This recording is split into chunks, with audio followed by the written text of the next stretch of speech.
जा रहे थे, लेकिन वो जंगल में से जब निकल रहे थे, 40 साल का सफर वो तय कर रहे थे, उन्हें प्यास लगी, उनके पास पानी नहीं था और वो पास्टर को कोसने लगे, कहने लगे हम तो वहीं मिस्र की गुलामी में ठीक थे, तेरा परमेश्वर हमें छुड़ा लाया, लेकिन हम तो पानी से भूखे प्यासे मर रहे हैं। उन्होंने कहा, कहता है कि देखो क्या तू हमें कनान देश लेकर जा रहा है, लेकिन वहां पर कोई खजूर नहीं है, कोई अंजीर नहीं है, कोई अनार नहीं है, जबकि वो गए भी नहीं थे। झूठ बोला, उन्होंने कंप्लेंट करना शुरू कर दिया।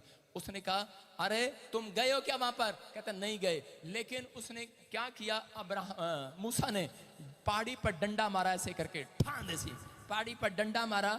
एक परमेश्वर ने कहा था एक बार डंडा मारना, 2 बार डंडा मत मारना। उस और कहा एक बार डंडा मारना और फिर बातें करना। हालेलुया। बातें का मतलब प्रार्थना करना। एक बार डंडा मारना और कहना देखो अब यहोवा पानी निकाल रहा है।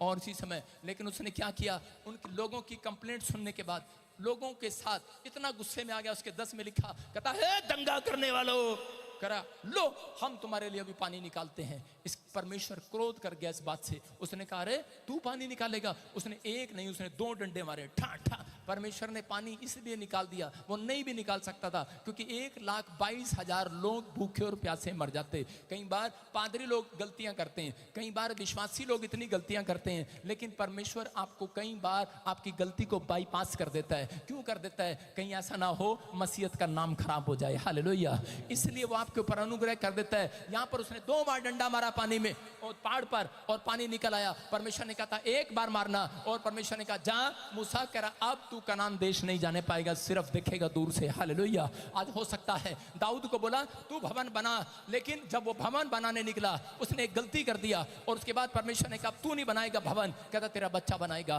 हो सकता है आपका सपना हो कि मैं एक फैक्ट्री खोलूं, लेकिन आप अपनी जिंदगी में कभी नहीं खोल पाएंगे। आपके बच्चे खोल सकते हैं, लेकिन वो भी तब, कहता है कि जब आप माफी मांगेंगे परमेश्वर से। कहता है कि मैं बाहर जाऊं अपने बच्चों को सेट करूं, कभी नहीं जाएंगे। लेकिन पवित्र आत्मा का राज, ध्यान से देखो कौन कौन माफी मांग रहा है। कहता मैं उसके ऊपर दया करने वाला हूं, तुम बड़े बड़े बड़े बड़े बड़े बड़े काम करने वाले हो।